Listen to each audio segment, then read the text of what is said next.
Oh, yeah, we're ready. I just hit record. Cheers, bitch. Happy October 31st. Happy 11th anniversary of the Bitcoin white paper, the dropping of the Bitcoin white paper, the publishing of the Bitcoin white paper. On this day 11 years ago, Satoshi showed up on a cypherpunk mailing list and said, hey, I'm thinking about this idea, this P2P distributed system. That's not exactly what he said, but you get the gist. Matt, happy white paper day. Happy birthday, Bitcoin. One of Bitcoin's 2 birthdays. Well, great debate. What do you think? Where do you stand?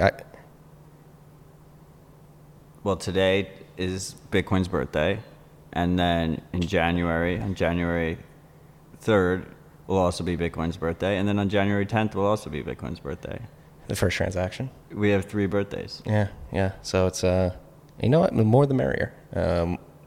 You said you have a story. I just told the story of where I was on October 31st, 2008.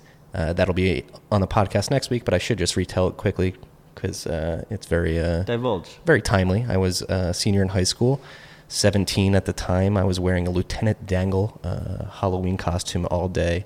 It was Halloween my senior year. We were allowed to dress up and go to school in our costumes that day, and it was a glorious day. The Phillies had just won the World Series. I was sitting on the first baseline the night they won. I was there when Brad Lidge dropped to his knees, and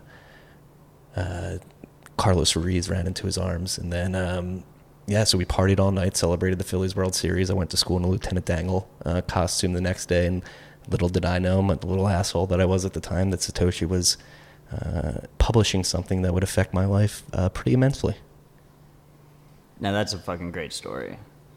Well, so 11 years ago, I was sitting at my computer, and an email came through on the Cypherpunk mailing list. And I said, it was freshman year of college. I wished I was opening the Cypherpunk mailing list. And I think I was wearing I was dressed as a baby for Halloween. And I had like all my associated baby paraphernalia, and I just got ridiculously fucked up that night. Good times. Yeah. Well, what did your freshman year of college self, what would he have thought the impact that day would have on him? My freshman year self was completely oblivious to what the fuck was going on around me. That's pretty crazy. It's pretty crazy thinking back. Yeah. Well, since then, the price of Bitcoin has gone from 0 all the way up to 19,000, back down to 3,500, and now it currently stands at $9,248.85 according to the TFTC.io ticker. We're at block 601,819, getting closer to the halvening. And current hash rate is 95.29 exahash per second according to our node. Big day. Before we get into everything, we got a big list. We got a few shout outs. We got to give a shout out to our sponsors first. Freaks, how confident are you in your key security? What keeps you up at night with your personal OPSEC? Have you gotten set up with the multi-sig yet? Our friends at Casa have drummed up one of the smartest, most secure ways to hodl your Bitcoin. No KYC, no altcoins, no percentage fee on your Bitcoin. No one standing between you and your keys. And I believe this week, we're actually going to talk about it later, they just announced the 2 of 3 gold package members now get 2 of 3 multi-sig. Which is like a crazy deal. It's $300 and it comes with a node. But it's about to raise to $400. But I think if you buy at $300, it locks you in. Yeah, so it's raising to $400 because $399 technically, because they just launched their Casa node too, so you can pick that up as well. They have different tiers as we're describing here. Use the code TFTC to get up to $250 off your Casa membership. Go to keys.casa/keymaster or email them directly at membership@team.casa for a free demo. Put them through your hardest OPSEC questions. They got different tiers with different levels of service. The highest tiers will net you some 24/7 VIP service, dedicated client advisors, and custom onboarding. So go check them out. And I messed up this read yesterday and had to restart during midway through the read, the new Cash App read. Tales from the Crypt is also brought to you by the Cash App. As you know, Cash App is the simplest way to send and save money, and now it's the simplest way to try to grow your money. Introducing Cash App Investing. Unlike investing tools that only let you buy entire shares of stock, Cash App lets you instantly invest in a little or as much as you want. You can buy partial stocks. This way, when your favorite company stock is just a little too expensive, just chip off a little chunk of it. And because Cash App is directly connected to your bank account, there are no 4 to 5 day waiting periods for inbound transfers, so you can start investing today. Brokerage services are provided by Cash App Investing, a subsidiary of Square, member SIPC.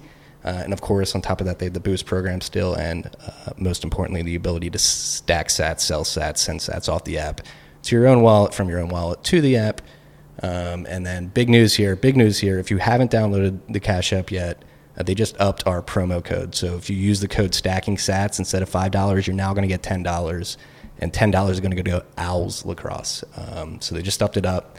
If you've been waiting to download the app, or a little apprehensive and may want to do it, and you want to support this podcast and more importantly Owls Lacrosse, use the code Stacking Sats, download the Cash App today. And last but not least, this is also brought to you by Unchained Capital. We talk a lot about multi-sig security in business. We talk a lot about multi-sig security, and Unchained offers multi-sig vaults for both individuals and businesses. Unchained's collaborative custody model is a great way to improve security, create redundancy, and reduce risk of single points of failure while also retaining your control and sovereignty. Unchained also offers an integrated lending platform with its multi-sig vaults. If you need liquidity but don't want to sell your Bitcoin, we don't let friends sell Bitcoin. They offer easy access to loans using Bitcoin as collateral. Collateral is always stored on-chain in dedicated multi-sig addresses with the option for you to hold a key. That's important. And it will never be rehypothecated. The Bitcoin will never be rehypothecated. And on top of this, their Bitcoiners working and supporting multiple open source projects, including Slip39, Smart Custody, Hermit, and Caravan. Go check them out at unchained-capital.com. That's unchained-capital.com.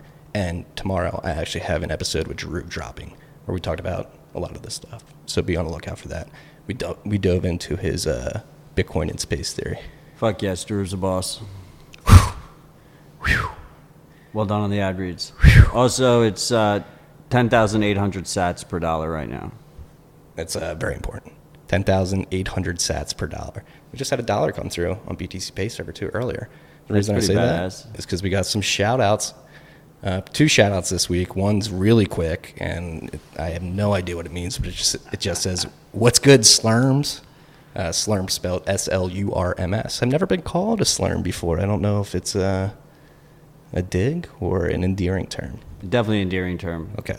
What's good, Slurms? What's good, Slurms? He slurms. And then in true, this is our second one. I'm just going to read it because I don't know how else I would do this. In true TFTC style, I'm a bit tipsy. I love you freaks. I would like to spend $50 in dirty fiat to get you to promote the Hal Finning as a meme. As per Kamina Drummer at Pocket Dev on Twitter, she has helped me down my own personal rabbit hole of Bitcoin in a completely anonymous but 110% altruistic manner. Selflessly, for the sake of the greater good. Feel free to promote her profile in the Hal Finning meme however you feel is best, which is this way.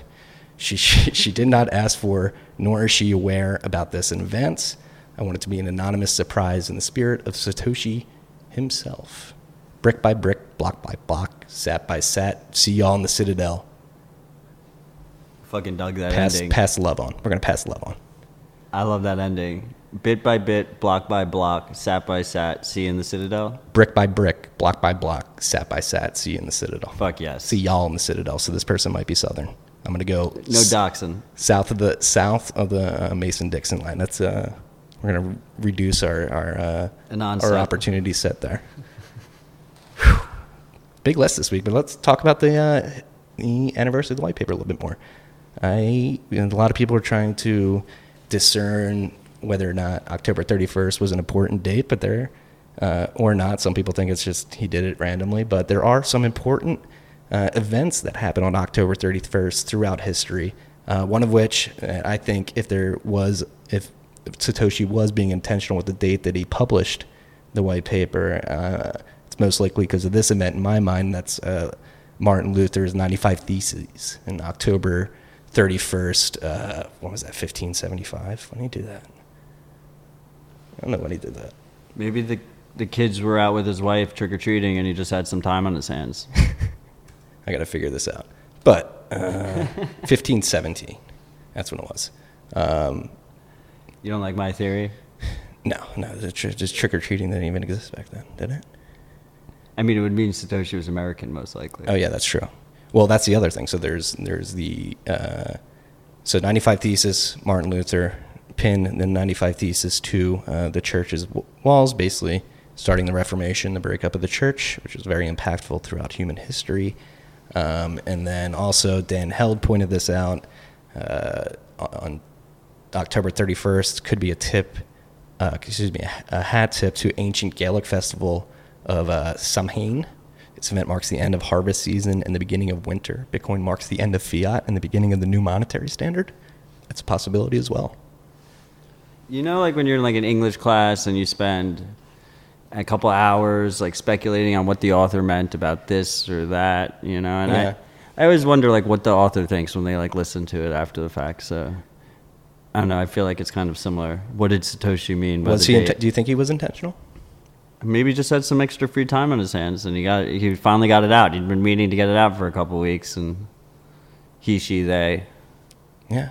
But maybe it was intentional. Maybe There's it a was. lot of like intentional nods. I mean, the Seems Genesis like block in was Bitcoin. definitely intentional, or was it? Was it just a time stamping proof? There you go. Maybe that was just a paper he had lying around. Right. It's pretty crazy how far we've come in 11 years, needless to say. Bitcoin has just passed $1 billion in transaction volume. Yeah. Shout out to Yasin. Transaction fees. Miners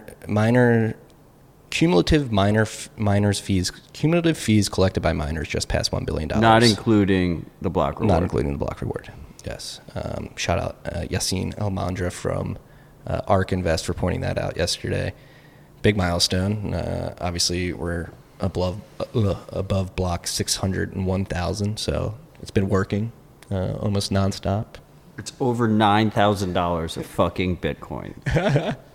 Hash rate at all-time highs. And again, let's just take in the gravity of how it came to be. Like, Bitcoin is here because some rando that we have no idea who it is at this point in time showed up on some random mailing list and said, "Hey, I've been working on this like peer-to-peer, purely I've been working on this purely peer-to-peer electronic cash system. Let me know what you think." Started a discussion, a back and forth, and then 2 months later launches it into the world, and here we are 11 years later, drinking whiskey with fucking Bitcoin signs on them, talking about this thing. Shout out White Rabbit BTC. Like, how crazy, like that, like from zero to I'm holding a glass of whiskey with Bitcoin symbols all around it, like that. It's in our culture now. I love it. Cheers. Cheers. To And Satoshi, to Bitcoin, to Bitcoiners. to Satoshi, and on this beautiful eve of the Fast for Satoshi event that we had to remind you of. First ever fast for Satoshi. First ever Fast for Satoshi. You're going to forgo eating tomorrow and spend the money that you would have otherwise spent on the meals to stack some sats. Are we picking a block height for breaking fast? We should pick a block height. What block height are we at now? Our block 600, 1,000. Give me some time here. Gotta reload. I forget what, I think it was like... There's 144 blocks a day. What block are we at right now? This is the thing. DJ, if you're listening, we need to speed up the ticker a little bit. Let's pick up the pace of the ticker. Current block height is 601,819. All right, so let's surmise that we are half a day plus 2 hours into the day, so that would be... What is it? 6,001? 600,001? Yeah, so it'd be like... 601,000. What's So- the block height? Just add 200 to the block height. Okay. So, Right? yeah, that'd be 602,019, I believe. Okay, so at 602,000, we can break the fast for Satoshi, Okay. right? Yeah. Nice round number, 602,000. 602,000. I mean, Hashtag This fast isn't- for Satoshi. this isn't our event, Matt. This is, I know, but he didn't give us a block height, and I think the true Bitcoiner way to handle this is to break the fast based on block height, because also it'd be hilarious if we have variance and it's like a 2-hour block for the last block, but we're all supposed to break the fast and stack sats at the same time, right? Yes. Love that idea. Fast for Satoshi. Starting tomorrow. There's been a lot of fasting recently, but hey, Block 602,000. it's a Friday. It's going to be tough, but you got it. 602,000. You just got to make it there. For Satoshi. Do it for Satoshi. He gave us this beautiful thing. We're drinking whiskey glasses with Bitcoin on it. It's fucking nuts. Big week. This happened right after we recorded last week. Not right after, but a couple days after. China flipped the switch. They're now pro blockchain. Pro blockchain, pro Bitcoin. There was the state has decided to go full-fledged into blockchain, the Chinese state, and they were on state television, state-sponsored television, and actually educating people about Bitcoin specifically as a Trojan horse into blockchain, quote-unquote, blockchain technology. So it seems that China wants to move forward with this and just accept that it is inevitable, but we also have to remember this is China, and there is definitely some caveats and nuances to what their definition of a blockchain may be and how accessible it may be. So yeah, they don't want public blockchains that you can use privately. They want, state-controlled panopta chains. Yeah. Did Nick say? Nick Carter said panopta chains. I like that term. I like panopta chains. I like that a lot as well. But no, Nick was very ardent in pointing out the hypocrisy of people cheerleading. Well, most of them were crypto people, not Bitcoin people. Yeah. Like Munib of Blockstack said, Silicon Valley spirit is alive in China. Like, that says a lot about Silicon Valley if he actually believes that. Right. It's fucked up. Like, they're a fucking authoritarian, horrible state. Yeah, and again, like... But anyway, it pumped Bitcoin. Well, that's what I was just about to say. Like, did it pump Bitcoin? I think probably. I mean, it was a 40% increase. Like, Bitcoin, was primed to pump to begin with. The day before, whether it was a coincidence or not, was like the second Libra hearings. And Zuckerberg was testifying in front of Congress. And he literally said, he was like, his main argument was like, if you don't let me do it, China's going to do it. Which I could see being like a pretty effective argument to congressmen. And then right afterwards, the next day, China comes out. Kind of did, if you were going to expect something like that, that's what you would see. So either maybe he heard about it, or maybe they were prepping something like this and they just, because there's a lot of corruption there. Maybe they own blockchain stocks and stuff like that, because all the blockchain stocks went up really high because they're easier to access than actual Bitcoin is for a lot of people in China. Mm-hmm. So like maybe they were like prepping it ahead of time and they were like, oh shit, this is like great timing to launch for virality. Let's do it. We had just fallen in price. So like a lot of the longs had been liquidated, and then people FOMO'd in with shorts. So like it was like nice and primed, and the market was a little bit more liquid than usual. And it just all hit at the same exact time. Yeah, Zuck getting cucked in two ways this week. Chinese government proving his point, and then Jack coming out yesterday and banning all political ads on Twitter. Yeah, that was a power move by Jack. Yeah, really, yeah. Billionaires flexing on each other there. Because like Twitter makes way less money on ads than Facebook does. So disclaimer, guys, you have to sponsor this podcast. Right. Cash App's part of Square, and Jack Dorsey's the CEO of Square. Yeah, just got this. Obviously, there's a big. We're gonna keep big chain of disclosure. Yeah, the disclosure.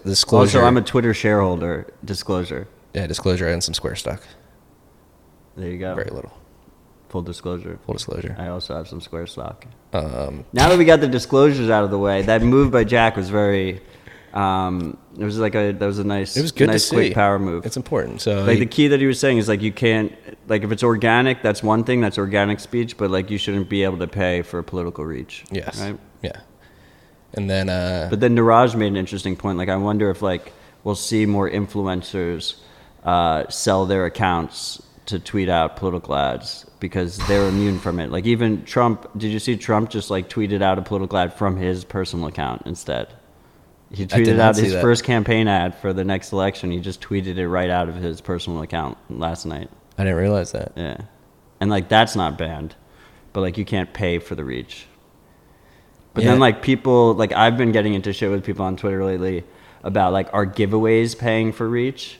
Like, are you buying followers? Are you buying engagement? Are you buying retweets, buying comments? Definitely. By, like, doing a giveaway. So then if you couple that and then you also tweet out political things from that thing, is that paid reach? Like, then just Twitter's not even getting a cut of that. I don't know. There's no easy answers here. No. There's always workarounds. People will try to route around it. And it'll be funny to see which, quote-unquote, influencers sell their accounts. Do you think... what the fuck's his name? Logan Paul mean, if you're going to do it, you should do it for Bitcoin, I think. What do you mean? I think Bitcoin would be the ideal currency to sell your account to sell your account in. Yeah, make sure you're running it through Wasabi. Send it from Wasabi, receive it into Wasabi, run your own node, validate that transaction. If you're going to be meddling with elections, this is not advice. This is not advice at all. But yeah, so China, let's get back to... Do you think it was the pump? Do you think China was the main reason? I mean, I could say... the point I want to make here is, like, it may have been. We'll never know. It probably was. Apparently, you look at the data coming out, if it is believable or not, I'm not sure, but it seems to be at least passing the sniff test of some influencers on Twitter or journalists on Twitter, but the search rates for Bitcoin and blockchain on the Chinese. I mean, they definitely went up. It was like on the front page of their newspapers and stuff. Yeah. And then, I mean, I think a lot of it came from America too, right? Just seeing like, oh, like the China pump is happening, and then the Americans jump in. Yeah. And this is what we're talking about with Alpha Zeta too. Like, it is geopolitical now. Like, how does Trump respond to this? If so, how? How could America posture in a way that would be free market enabling and not too intrusive, but also put America in a good position to compete with China? I don't think it's going to be at a Bitcoin level at the end of the day, but for mindshare, you could see this easily turning into the battle versus the private blockchains and the public blockchains. Yeah, I see I'm like trying to logic out what the reasoning would be behind doing this, because like a Chinese dominated blockchain is obviously very dystopian.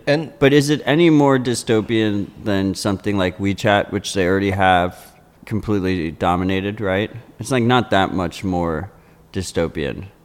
That's a good point. So like they're going that route anyway. So then you ask yourself, what was the reasons to pump it? And I would say, I feel like there's two reasons. You can make America look like we're backwards and we're behind the times. It's like an easy dunk. These people are people, right? And they like dunking on each other just as much as we do. China's in the middle of a trade war with Trump and all this shit's going on, right? And then the second thing is, it's like super easy.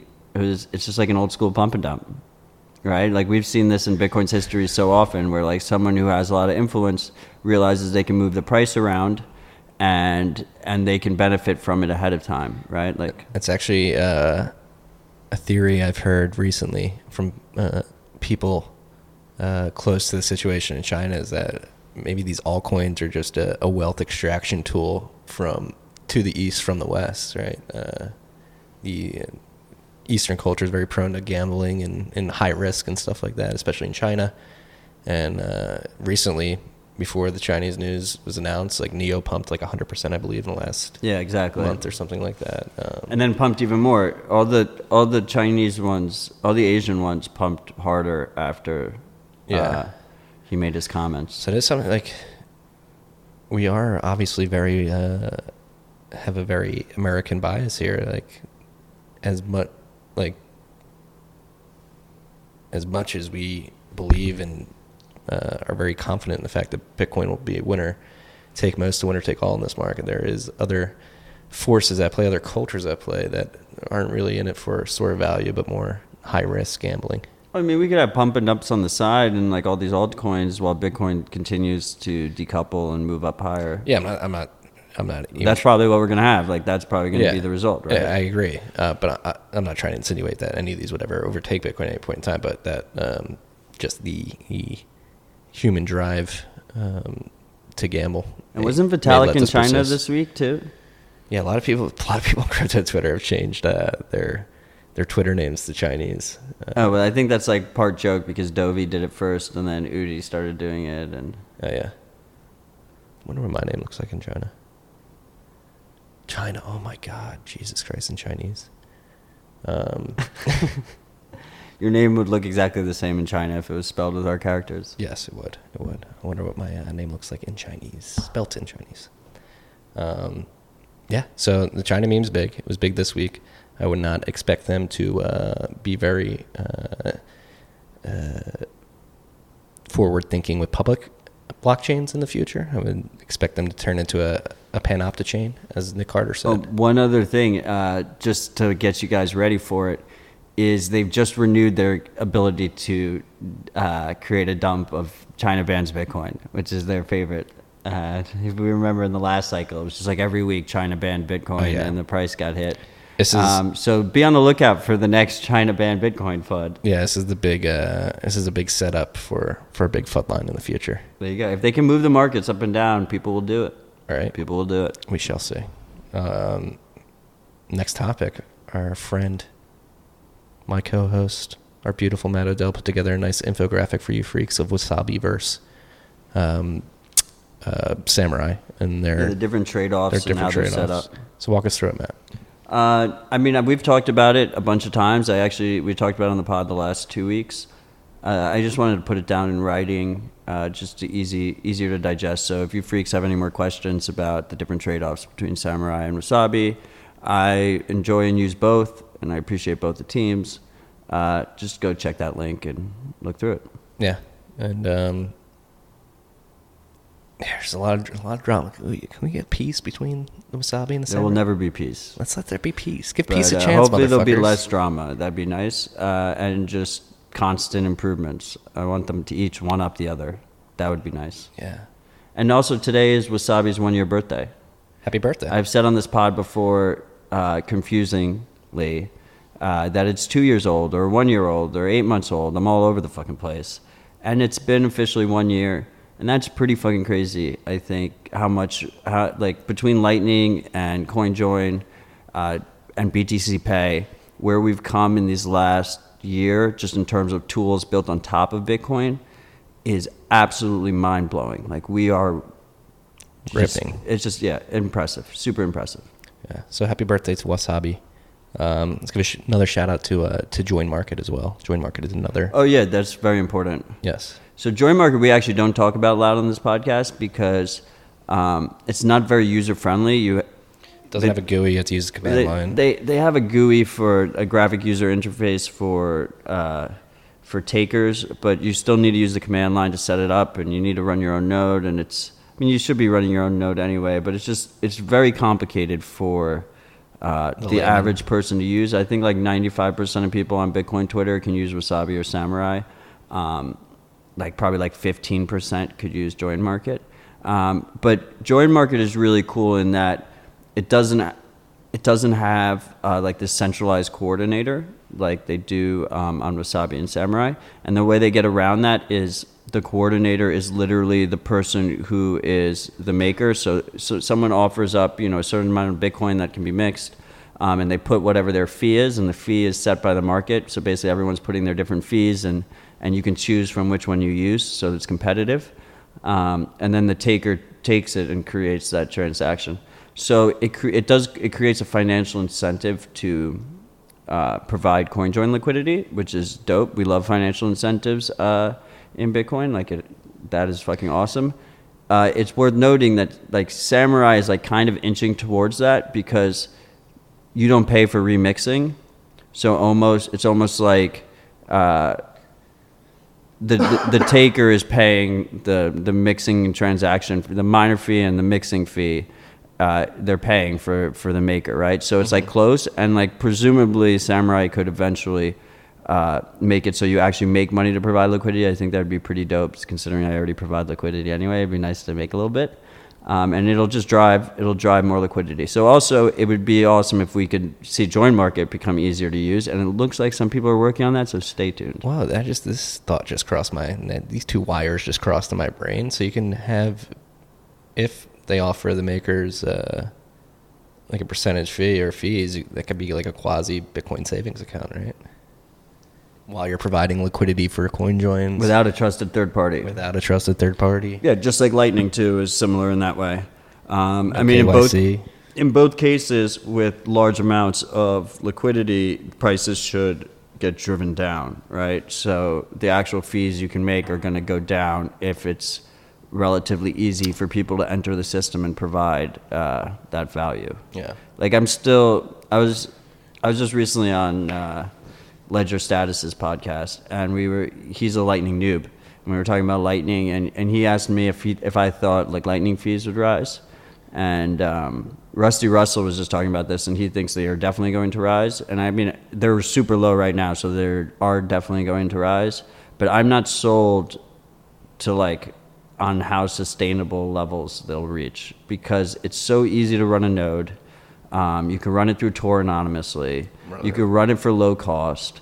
And there's so many ideologues in Bitcoin, like just where ideology rules everything around them, including us. And like, are those people going to raise their fees to like sustainable business levels, or are they going to undercut everybody? Right? Like I kind of think like the TFTC note's going to be undercutting everybody for a while. And I just wonder where that equilibrium hits. Yeah, the market will find it. Another thing I want to say about Join Market too is they have you can do up to like 200 Bitcoin coin joins up there. So yeah, because of the maker-taker structure, like the maker can do as much as they want. Yeah, so if you're like a big hodler out there who's been thinking about mixing but is worried with the anon set on other mixers, it's very difficult to use. I'm just warning you. Yeah, well, you can learn. So yeah, beware. Go check out that comparison chart. That was really good. Yeah, and I didn't list Join Market there. You could just, there's two things. It's dope and it's difficult to use. Yeah. Speaking of dope, this next story is really dope. Antoine from Coinmetrics is a fucking mensch, and he came out with really good. He did some research on nonce distributions between different blockchains, Bitcoin, Ethereum, Monero, I believe as well, and a couple others. And it's crazy what this data can show you. So nonce data is basically, I'm probably going to butcher this, but the nonce creates an extra amount of entropy when you're mining a block, and it's the first data point of a block, correct?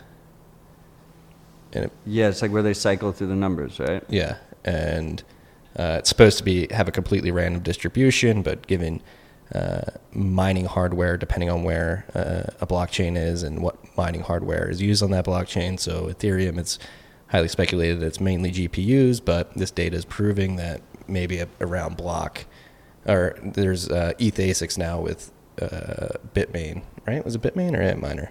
Bitmain, E3, yeah. But they're not, wait, well, Bitmain, Antminer is Bitmain. Yeah. The E3 isn't a real ASIC. It's like a bunch of GPUs that are hyper optimized for it. Yeah. But like it kind of looks like from that nonce graph that they like intentionally didn't give you any conclusions on the data. They just explained the data. Yeah, but you can basically glean that Bitmain was definitely mining with these miners before they released it to the market. It's kind of known already. And then also they're showing how you can see that they mostly gave them to like Asian mining pools and Asian miners were the main recipients of the first batches. They like show the different pools in comparison. Disclaimer, pools are self-reporting, but they probably don't know that they're leaking that nonce data there. And then the other thing is on the graph, it kind of shows, it looks like there might be like ASICs now, undisclosed ASICs on Ethereum. Yeah. Which I think a lot of us have speculated for a while. I think if you have, it doesn't matter what your algorithm is, like you'll always be able to build purpose-built machines that will be more performant than general purpose, because that's just how efficiency works. I'm not positive, but I'm pretty sure it was Antoine who did a nonce research piece for Monero specifically earlier this year or about a year ago. And he has Monero in there too. Yeah. But he basically proved, whoever did the nonce data analysis, that I'm pretty sure it's him. I'm not positive though, so I don't want to. He showed it in this one as well. Yeah, so Monero has the every 6 months hard fork out ASICs, and you see the ASICs come back, new ASICs come back. Yeah, and like that's like, so if you can do ASIC resistance, but you have to constantly change the algo all the time, and then it's like who gets to choose what you change the algo to? How do you reach consensus on that? And does that person have insider information that leads to him getting ASICs ahead of everyone else, right? So it's a centralizing factor. It's not really a usable, workable scenario for a so-called distributed chain. Yeah. and I just want to read the official definition of a nonce so I don't give any misinformation out there. The nonce in a Bitcoin block is a 32-bit 4-byte field whose value is adjusted by miners so that the hash of the block will be less than or equal to the current target of the network. The rest of the fields may not be changed as they have a defined meaning. You got it right pretty much on the first try. Yeah. It's tough. It's tough trying to keep all this up. There's a lot to know. A lot of Bitcoin comes at you fast, just constant learning. You never really stop. Yeah. So when you get a chance, go check out that Coinmetrics piece. Again, they don't make any conclusions. Subscribe. That's their newsletter. And that's actually another good thing at Coinmetrics too. They don't try to put forward any of their opinions. They just try to lay the data out. And this piece in particular was very good. It'd be nice to have some more opinions, though, if you're listening. Coinmetrics team. Yeah, it would be. I mean, so for ETH in particular, they're debating switching to Prague, POW. Prague POW. Prague POW. And this data is like, is it worth it? Because that's GPU driven, right? Well, it also kind of shows that there's ASICs, so they might freak the fuck out. Yeah. Because they don't like ASICs over on Ethereum. Bad for the environment. Is that their reasoning for it? So I think this disclosure, they're a sponsor, but I think this Casa Gold 2 of 3 is like a big improvement. Because before it's their cheapest plan, but it was $300, 2 of 3 multi-sig, but like one of the keys was their mobile key, and one of the key, like the key on your app, and then the other key they held, and then the third key was on a hardware wallet. And then the worry there is that like they do something malicious on the app and they pulled two of the 3 keys because they already have a key, and then they can get your funds. So it's nice that now they have 2 hardware wallets and the mobile key. It's going to be, if they haven't raised the price to $400, they're about to, and you get locked in if you buy it at $300. But at $400, you get a new node every time they come out with a new version. You get this multi-sig. It's like pretty decently secure multi-sig. With 2 hardware wallets, you do 2 different brands. Right now, they don't support Cold Card yet, but they're working on it. We keep poking them.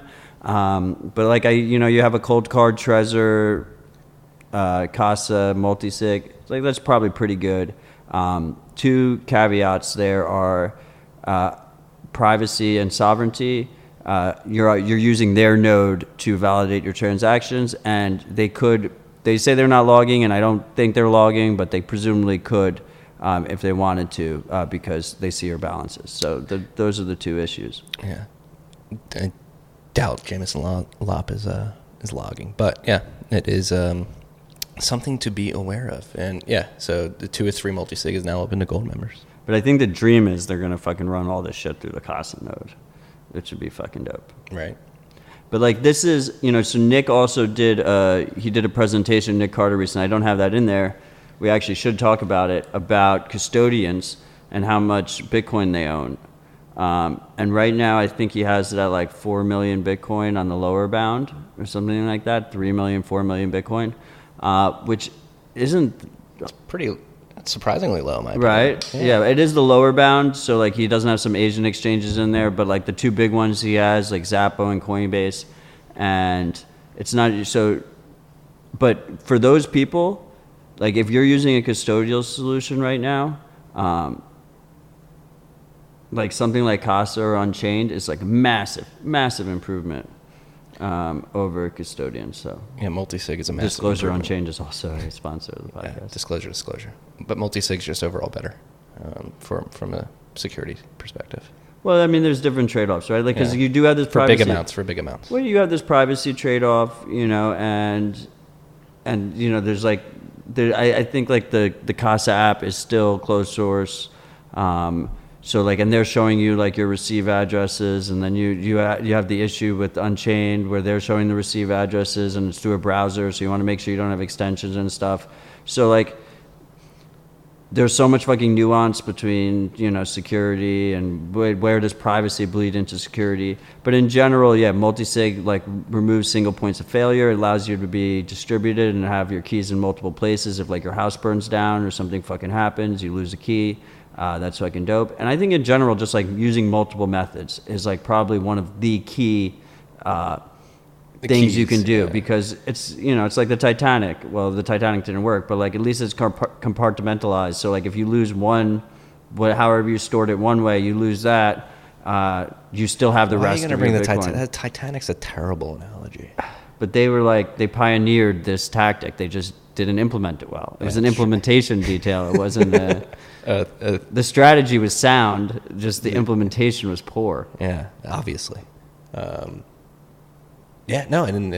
to add on to that, like we have people like Justin Moon working on things like Junction, which I'm super excited for Junction. Yeah, which it can help solve these problems or at least abate them a bit. Yeah, Junction plus Core, plus a cold card, plus a Trezor, plus like a BitBoy or like Spectre or something, and bang bang, you got like a nice little multi-sig setup running through your own node privately. That's gonna be fucking dope. I'm super excited for that. That's why you freaks haven't gotten any multi-sig guides on tftc.tv yet, because I don't want to fucking go through all the nuances of Electrum. I'm just done with it, and you'll get a guide when like Junction and Spectre and all these there's a couple other guys working on some good multi-sig tools that just hook right into Core with HWI, and I think that's going to be the way to go for anyone who doesn't want to have a key signing service. Yeah, and Shill here, if you want to learn about multi-sig and Junction and all this stuff, go listen to the Justin Moon episode. We get very in-depth into derivation paths and stuff like that. There's a lot of nuance that goes into all this stuff, and hopefully it'll all be abstracted over time, but it can't hurt to understand it at least a bit at this point in time. Seconded. That episode was fucking dope. This is pretty dope. Breeze announces Lightning Rod. So there's actually some contention of whether or not it's dope or not, but it seems dope off the feature. So I read the article on the shitter right before we hit record. So that's about my knowledge. But from what I understand, it allows somebody to send a Lightning transaction or invoice and then go offline and have that invoice either paid or sent later. Yeah, it's basically an HTLC inside of an HTLC. So like Lightning uses these hash time lock contracts that allow you to route these payments around without a custodian. So like the person who's routing it can never steal your money. In this case, before going offline, the recipient is sending the secret that is going to be used for the hash to the sender. So the sender at any point can send a transaction to them. They hash that secret. It goes through Rod.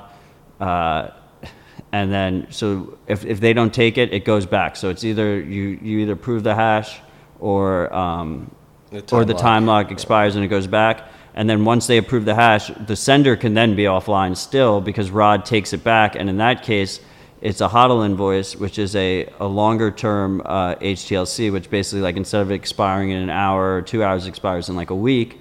So then if the sender comes back online within a week, the whole payment can get processed. Yeah, I mean, it's kind of a stopgap kind of solution, so to allow people to send non-custodial Lightning payments without being online. Rusty Russell commented about it on Twitter. Like he like subtweeted it. He didn't really call them out by name, but I think that's what he was talking about. And he said that it's an attack vector through like spamming these long-term invoices, and like they're not disabling them right now, but if it does get abused in the future, they might have to start disabling them. So don't build a business around it. Why? Like, why can't you just create unlimited invoices that expire? Well, that's the issue, is that there's no cost to create. But is there a cost to store those? Like, what's those invoices? I'm not positive, but there's a spam attack in there. Yeah. We'll link Rusty. I didn't link Rusty's thread before we started, so I can't look at it really quickly. But he said there's an attack vector there where I think it doesn't cost you anything to have all these HTLCs out. But I guess the receiver could just accept them back. Well, the question is, how burdensome is it for the receiver? Oh, maybe it's because, I mean, don't quote me on this, but it's because if you're routing through other people's nodes, and then you send like back to yourself. Like so you maybe send they're back siphoning off some of the Satoshis in their channel. And and you're like leaving all these open invoices just like sitting through that have been routed through the network, but you're not accepting them. That's an issue. So you can have more invoices than the sats in your channel. I don't know. Spam it that way, maybe? I don't know. I don't know enough. But anyway, he says it's an attack vector, so don't build a business around it. I think it's just, it's a stopgap, whatever. We're just trying to make it work right now. Breeze was very good about doing that in the first place with their app. Their app, they automatically lock up funds to open a channel to you, and if you never deposit money into your Breeze account, they never get paid for opening that channel. If you do deposit, then they take the fee after the fact by making you leave 600 sats in the channel, but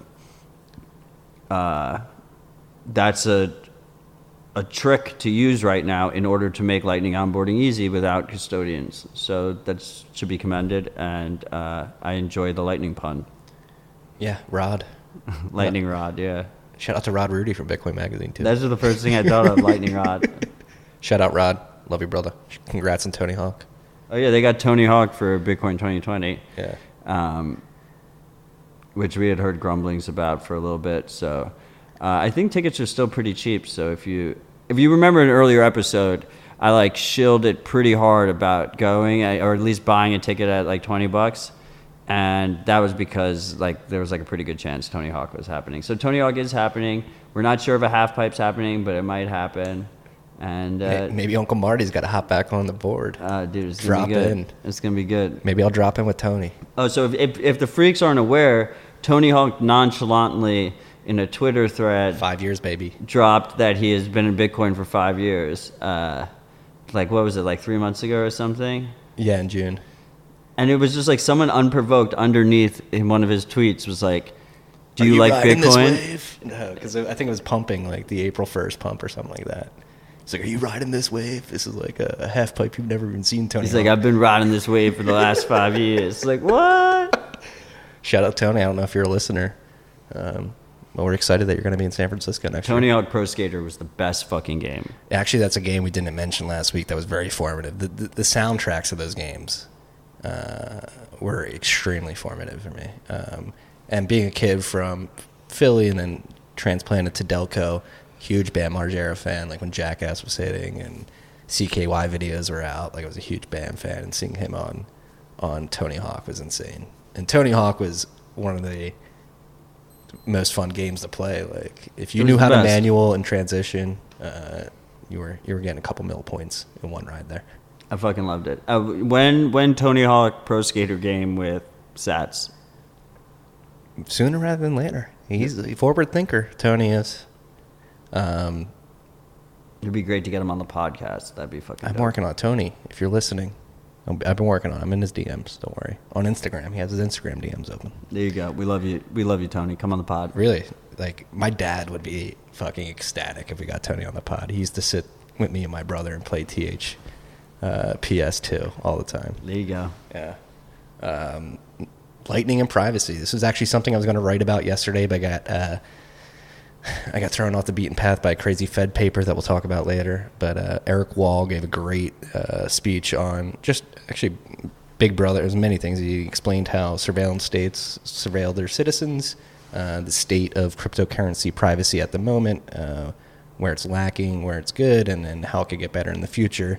And towards the end of the talk, he moved the focus towards Lightning Network in particular and pinpointed some pretty big attack vectors, merchants in particular, and ways we could mitigate these privacy leaks in the future. And the solution is basically turning Lightning Network into a quasi-VPN system. Well, first of all, it's definitely worth listening to Eric's talk. It was a great talk. Eric is a smart dude. Met him in Riga.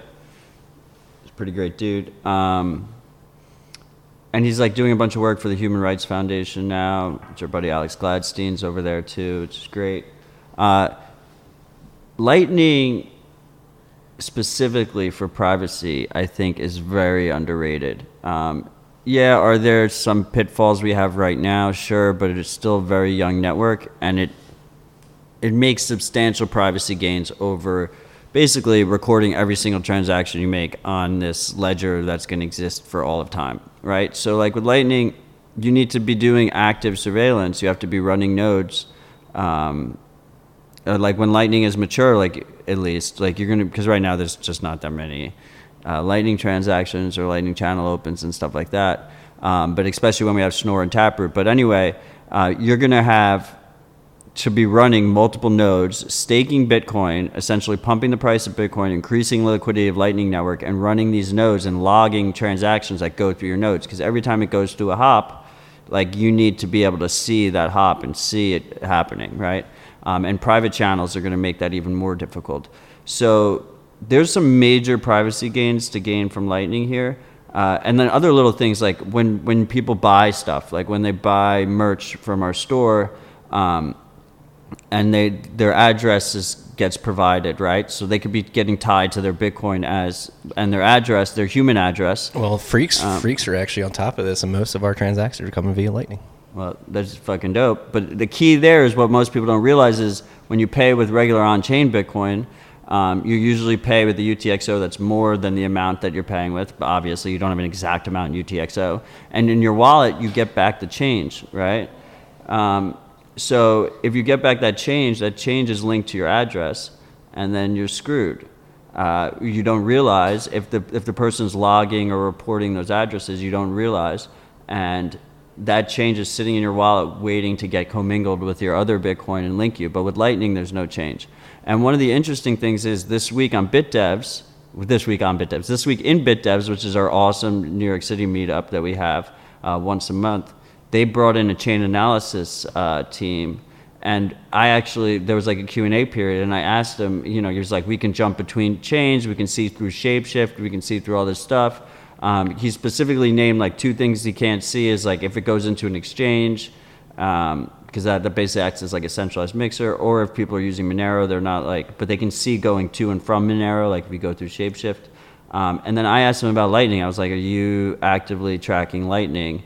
And he said they aren't, and he said that he doesn't think that it's feasible for them to do it. They're not even going to offer it as a product. So just take that as you will. He seemed genuine. He seemed deflated when I asked him the question. That's what he wants us to think. I don't know. I think maybe some people will try to attempt to, but it's going to cost them a lot of money. It's going to be way more difficult. Like I said, it's going to take active surveillance, and then even then, like 1 or 2 players maybe will have a really good view. The network, are they actually going to share that information with other people? Like things like he said, like we can't see through the exchanges. Like obviously if you're the US government, you just subpoena the exchanges, right? And you add that data to the mix, right? But like a private actor can't see it. So it also depends which actor you are, right? Like where you stand in the totem pole of the world. Like many things that we've been talking about tonight, a lot of nuance, and Matt is going to shut the window because they're showing somebody our studio space here. But yeah, there's a lot of nuance that goes into it. It's not perfect yet. Definitely go listen to Eric's talk, but it is better, I would argue. And yeah, I think people are using it too, which is great to see. I think if we see the flow of you buy or earn Bitcoin, you go through CoinJoin, you send it to your cold storage, you send it to like a multi-sig hardware wallet setup, and then in small batches, you like top up your Lightning wallet with like submarine swaps, like loop in, for instance, through Lightning. You top up your Lightning wallet and you spend, however much you need to spend through Lightning, and then as that channel gets depleted, you just reload it, right? You'll have like 1 or 2 big private channels to like some routing nodes that hopefully you trust more than others, and you run the whole thing through Tor. And you just top up as you go. That seems like a pretty reasonable stack to me that I think most people can do that will give them like decent privacy guarantees. And obviously run your own node. A decentralized private futures? Not here yet, but I can see the roads being built. I can see it being built slowly but surely.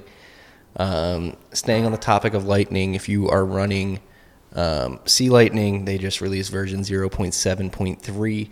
So go check that out. Not check it out, upgrade if you so wish. I'm not going to force you to upgrade, but you can upgrade if you will. It's usually recommended that you do upgrade. The highlights is that Lightning D now supports different SQL backends, which includes PostgreSQL driver in addition to default SQLite 3 driver. I'm sure some of you developers are laughing at me right now for messing some of this up, but whatever.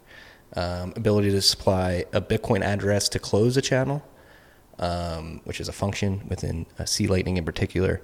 On top of that, UTXO selection is provided with withdrawal and TX prepare. And this is all stuff that if you're not a developer, is probably going to be over your head. So if you are a developer, go check out the Sea Lightning version 0.7.3. Check it out, test it, help out. I just found the thread about Rusty Russell tweeted about the HODL invoices, and he didn't. Makes me feel better. He didn't actually give specifics. He was just like, this could be weaponized and abused. And if it does get abused, then we might have to just knock it out in the protocol level. Yeah. And then on top of that, do you have this in here? The macaroon news? Oh yeah, we actually kind of touched on that with Evan. That we dropped that podcast yesterday. Mm-hmm. Really great conversation. Make sure you freaks listen to it. If you only tune into RHR and you rarely listen to the interviews, go listen to that interview. That's a really good interview. We talked about a whole slew of things, and Evan's fucking dope. Yeah, and one thing we talked about was like macaroon access and how it can create like a quasi API call for users. Like OAuth almost, right? Yeah. Where you give individual permissions. Yeah, and I believe the L&D team in particular is working, I think Roast Beef is working to make macaroon access more granular and more accessible for L&D users.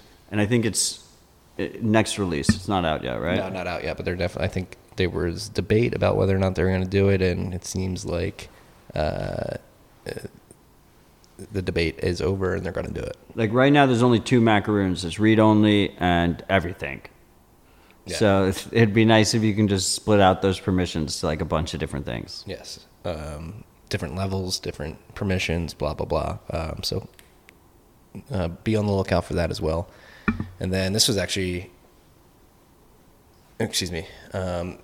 something that we're very passionate about here. Matt in particular is running Tor, and donations to Tor between now and November 4th will be matched by Mozilla, which is one of the oldest open source internet projects alive right now. Obviously the browser. What, Mozilla? Yeah. So that's just good. Just donate to Tor, and now Mozilla has to pay, that same amount. If you're going to donate to Tor, it's as good as time as ever. Yeah. When's the next Stellar drop? Is it about to happen? That'd be nice if I could just get Mozilla to match my fucking Stellar donation. Jeremy Rubin, when's the next Stellar drop? But anyway, I actually donated to Sats directly this time, so it's just a good cause. It's important. They do have a source of funding that is the U.S. government, which they get a lot of FUD from, but rightfully so, I would say. But their overwhelming majority of funds are through individual charitable contributions. So consider donating and keeping their incentives aligned appropriately. Well, Tor is not being donated to by the U.S. government. You're talking about Mozilla, right? Nope. Tor is funded by like the NSA and shit. Really? Like the Department of Justice. So one of the 3-letter agencies or something. They get like a chunk of their, because the idea is that it promotes freedom and the idea is that it hurts our enemies more than it hurts us, right? Okay. And it allows like all these dissidents and stuff to communicate, and that our agents and stuff can use it and stuff like that, right? Just like we've helped, like DARPA was the guys who did the internet in the beginning, right? That's more of this, please. 3-letter agencies, the alphabet soup motherfuckers. Come on. But it's also one of like the biggest complaints about Tor. But yeah, it's open source, so. Yeah. Speaking of open source, our friends at Cold Card, shout out Rodolfo, you fucking legend, just released the full schematics of the hardware. So if you want to put the Cold Card together yourself with each individual part, you can. Rodolfo has made the parts that you would need to acquire and assemble open source. We're going to link to that blog post. And yeah, it's your Cold Card team just fucking always stepping up. Yeah, that's fucking badass. We need to see more of that from their competitors. Otherwise, Cold Card is going to continue to lead the way. It's the best hardware wallet on the market.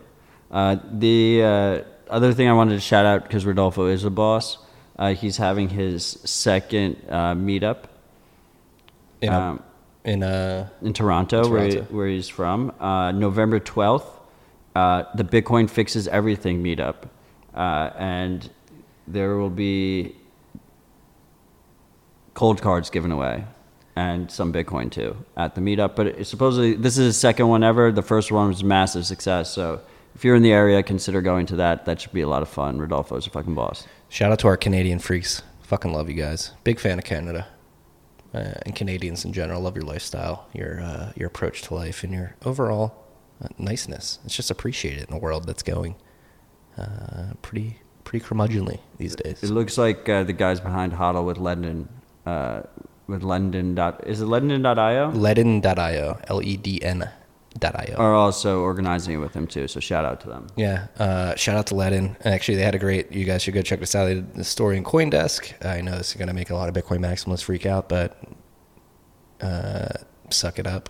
Whether you like it or not, a lot of people in LatAm prefer stable coins to Bitcoin because they don't want the volatility risk, and Ledin is leading the way down there and allowing people to use Bitcoin as collateral to get stable coins and basically interact outside of the traditional economy in LatAm.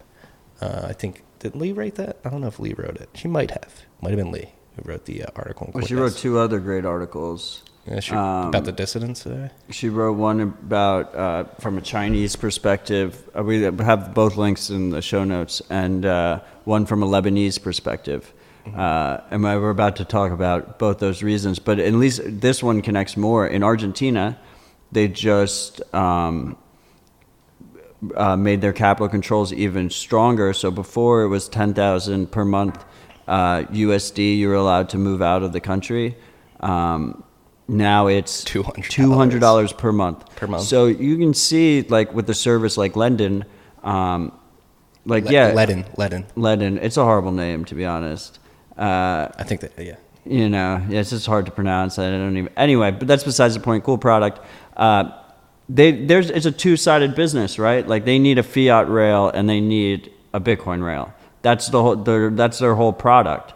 And if you're in a place like Argentina, you don't have a USD fiat rail. So, like, yeah, stable coins they require trust in a third party. I think they're inherently unstable in the long run. They can break at any moment. You know, it's impossible to, like, cold storage a stable coin because at any moment it could be worthless. But with all that said, like, at the end of the day, like, would you trust Tether more than your Argentinian government? Like, yeah, like, if you don't have access to US dollars, you don't have access to US dollars, right? It provides another thing. As long as people are aware of those risks and how they are mitigated with something like Bitcoin and, like, the trade-offs there, then, you know, options are good. Yeah, and it's just come to grips with reality on the ground in these Latin American countries in particular. Bitcoin is used as a rail, not necessarily as a currency right now. It's a rail to get money moving. Some obviously do hold Bitcoin long term for, like, a hodl stash, but to interact in the economy with cryptocurrency, stablecoins are the go-to down there. But again, this isn't an endorsement of, maybe it is a little endorsement of stablecoins right now, but in the long run, again, they're underlied by what I would argue are unstable systems. One being the U.S. dollar, something like DAI. I don't think has had enough. MakerDAO in particular has had not enough time to be tested in the wild. Its risk management system in particular, but if it's working right now and it's making these people's lives better, who the fuck are we to knock that use case, right? Yeah, and I mean, I think, like, a lot of the issues I have with the more centralized stable coins like USDC and stuff like that from Gemini is that at any moment the government can just, like, basically they have de facto KYC chain wide, and if they don't, they will have to. But, like, if you're an Argentinian, like, does that really matter to you? No, you don't care if you do the KYC. You just want the fucking dollars. Like, you need to have access to that exposure. So, like, I kind of see that, you know, and something with Tether, like, even more so, because, you know, that's, like, completely rebel. There's going to be no KYC there. They're just, like, breaking banking regs left. Was there and right. any clarity on what happened with crypto capital last week? I've been asking people. No I can't really get a knows. straight answer. Yeah. That was the other theory. Did you see Preston Burns' theory about the pump? No. It was just people running out of Tether and running out of Bitfinex. So so apparently, is this a rumor or true? I don't know. Apparently, Polish police arrested the head of Crypto Capital, which is the weird bank that's holding $800 million of Tether's money, was seized. That was seized. Yeah, it's holding their. I think that's legit. It's holding their IEO cash, right? No. The IEO came after to pay it back. I the know. $800 million that was missing. Yeah, the U.S. dollar. The U.S. government seized the $800 million, and as a result, they went to Crypto Capital, did the IEO. That's the way. No. Crypto Capital was holding their $800 million in Crypto Capital bank accounts, and then the U.S. government seized it. last week, or that was months ago. Right. And now they arrested one of the main guys of Crypto Capital. Okay, I'm confused about this right now. The funds that were seized from Crypto Capital are the funds that were being so-called replaced by the most ridiculous token name ever. What the fuck is their name? Onus said Leo or something? Leo. No, but there's a full name. Have you seen the full name? I don't think so. I just heard Leo. The full name is like 3 different syllables. It's pretty crazy. I don't know. Yeah. Long story short, stable coins inherently unstable in the long run. Yeah, it requires trusted third parties, yada, yada, yada. But also their customers might be holding a portion in stable coins and a portion in... At the end of the day, it's easy for us to say that trust profile isn't good enough for us when we're able to hold U.S. dollars in a bank account, which I don't really trust my bank, but I'm forced to. But I trust them enough that I keep some in there.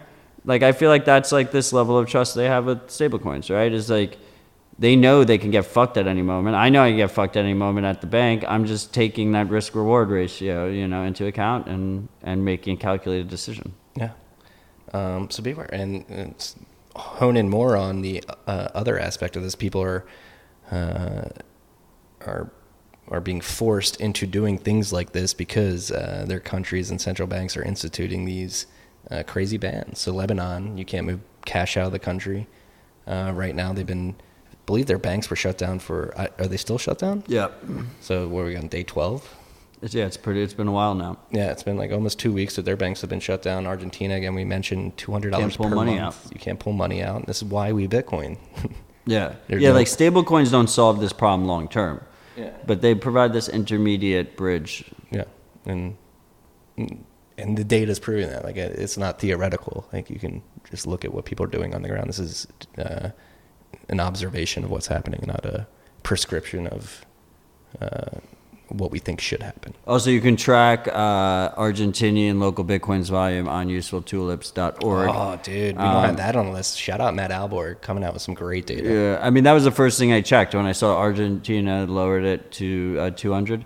The volume is like close-ish to all-time highs, but it's still like pretty negligible volume. I wonder what the spreads are like over there because it'll be pretty hard to arb out. You know what we're going to do here, Matt? We're going to do something we don't do usually. What? Give props to Coinbase. No, we're not actually giving them props. That was a good blog post. I don't know. They're bending the knee a little bit. What do you think? Delete Coinbase. I think that blog post is what happens when you start realizing everyone's eating your lunch, including Cash App. Yeah. Shout out Cash App. But yeah, Coinbase today released a post. We didn't have this on the list, but Marty decided to talk about it. They released a post today. Well, it was confirming this information that people They released a post today that not only... Gotta give props where props are due. Not only did they say Bitcoin many times, which they don't like saying Bitcoin, they also said that the best way to get long-term exposure to this entire asset class of all their cryptos is to stack sats. And they actually used the term stacking sats. And they were also bullish on Lightning in the post, which is crazy. This is like... That's what I'm saying. You got to give props where props are due. This is like the post you'd expect, like in an alternate universe where Coinbase never like went down the shitcoin rabbit hole and just was maintained themselves as a Bitcoin company. Like this is the type of post you see on the 11th year anniversary. So it's like really crazy to see. I'm glad they're like coming around a bit, but delete Coinbase. Like use anything else basically. Yeah, that was a good thing they did on that blog post, but it's one mark in the good column. There's a lot of marks in the bad column still. Hey, redemption. Kanye's redeeming himself right now. Maybe Coinbase can redeem themselves in the future. Coinye, I like that. Coinye. Slip. Coinye. Let's go. Let's get Coinye back. But yeah, I guess we'll end it on... That was the other thing, the Kanye pump, right? It could have been Kanye released his new album. Kanye released Jesus is King within the 10 minutes that we pumped 25%. And I'm just going to say my thing on Jesus is King. The fact that being religious is counterculture right now is pretty crazy. Or not crazy, but it's just hilarious that it is counterculture. And I'm very happy to see Kanye on his journey. Because if you've listened to his discography, we've talked about Kanye a lot on this podcast. He has gone through a journey. It's interesting to see how open he is, or how open he has been with Jesus as King in particular. We missed one topic. Well, we didn't. No, I know exactly what you're saying. We did not miss the topic. No, not the topic you want to talk about. We missed the Wired hit piece on sanctions. Oh, yeah. Sanctions evasion. Okay. So we got two Wired more released topics. a whole post about how former Soviet bloc countries and in Russia, the mining sector is blowing up. The Bitcoin mining, cryptocurrency mining in general sector is increasing tremendously through government incentives because it's such an easy way to evade sanctions. And they did it as a hit piece, like everything was super negative the way they framed everything, but it's still a really interesting piece to read because Bitcoin is ideal for evading sanctions, whether we like it or not. It is ideal for the common person, and it's also ideal for a Maduro. government entity who wants to evade sanctions. And I think that if you, like, Bitcoin's the ideal currency for someone like Putin. And if he's actually has a Bitcoin strategy of accumulation, he's not going to talk about it out loud because he's not an idiot. I agree. Sorry, I just took a sip of water there. No, that's what we were talking about with Alpha Zeta. Like, what is the you don't talk about it, right? We just recorded with Alpha. That's going to drop next week. Yeah, we had him on with Bitcoin Tina earlier, the end of the summer, to talk about the yield curve inversion, and then we got to meet him in person today. Great morning. We got breakfast, recorded a podcast. The best part of the podcast is meeting Bitcoiners and just from all around the world. Yeah, so be on the lookout for that next week as well. Topic I wanted to end it on was something I wrote about in the Bent yesterday. It's about central planning in general and how these central bankers and central planners overall think about their influence over the global economy. So central bankers in particular. In America, more particularly the Richmond Fed, which is one of the Federal Reserve banks. I think there's 12 or 13. My history is fuzzy right now. I'm pretty sure it's 13. 13 central banks around the country. The Richmond Fed is one of them, and they came out with an academic paper earlier this month titled, let me pull up the title here, Cognitive Hubs and Spatial Redistribution. And basically, the thesis of the paper is that we need to get all the dumb people out of the cities, away from the smart people, and into their own cognitive hubs so that the smart people can be as productive as possible. So they're, in the Orwellian talk in this paper, the title is Cognitive Hubs and Spatial Redistribution. This is fucking insane. They're describing gulags and like Hunger Game-like levels. They're saying if you're not smart enough to be in this quote-unquote cognitive hub, we're going to move you to this other cognitive hub where your cognitive abilities are such that you will not disrupt the smart people, and you have to live here and produce on your cognitive level. We're going to spatially redistribute you to this area. Are you fucking kidding me? Marty is furious right now. You should see his eyes. It's fucking insane. They're like... I guess the big issue here, right, is like who decides, right? Who decides who's like an idiot and I don't who's think not? this will Who ever... decides who's not Exactly. unproductive? And what about people having kids in these cognitive hubs? Like, are you going to take their kids away if they're not smart enough and send them to another cognitive hub? Like, Well, first of all, I don't even know why the Fed's talking about this I just shit. want to say, I hope my cognitive hub's near a beach. What, like, do you have an issue with it if it was like privatized cognitive hubs? No, yes, because you're trying to, because the whole point of this study is to try to measure and basically chart out human productivity, which is fucking impossible. Humans are animals. You cannot predict what humans do, let alone individuals. Like, you cannot produce this optimality, and this is why the Fed is fucking stupid. This is what they try to do for our whole fucking economy, is optimize a $1 trillion, multi-trillion dollar global economy from central planning. They think they can model out perfect productivity. That is fucking impossible. And this paper is just one example of their hubris. Like, they think that they can allocate us into cognitive hubs, spatially redistribute us into cognitive hubs, and perfectly map out our productivity as humans and get the most growth out of our existence. Right, but fuck that. But is your These are the people running our money. These are the people running our money, the most important tool that we use as humans. This is how they think. They're crazy. I'm sorry. That's like it infuriated me yesterday. Yeah, but is the issue the cognitive hubs, or is the issue the central distribution?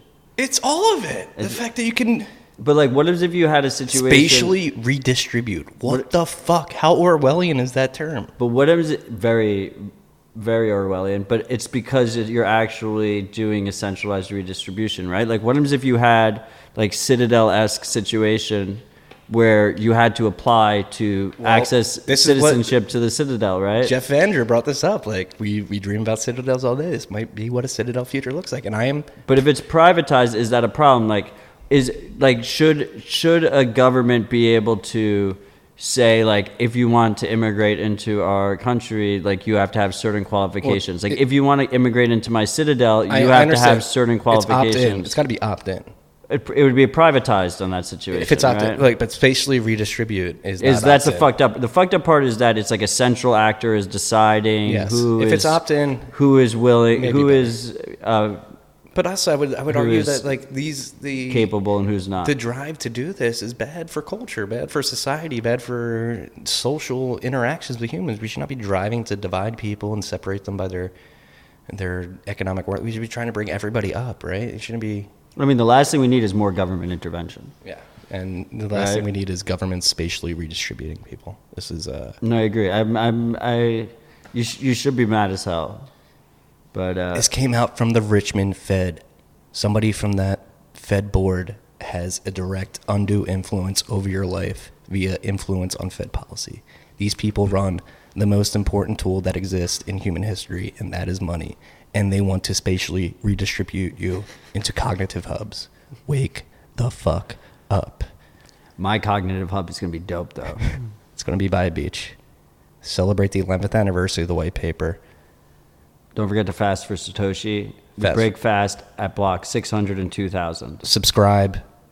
Tell your friends. Fight the fight against spatial redistribution. Stay humble, stack sats. Peace and love, freaks.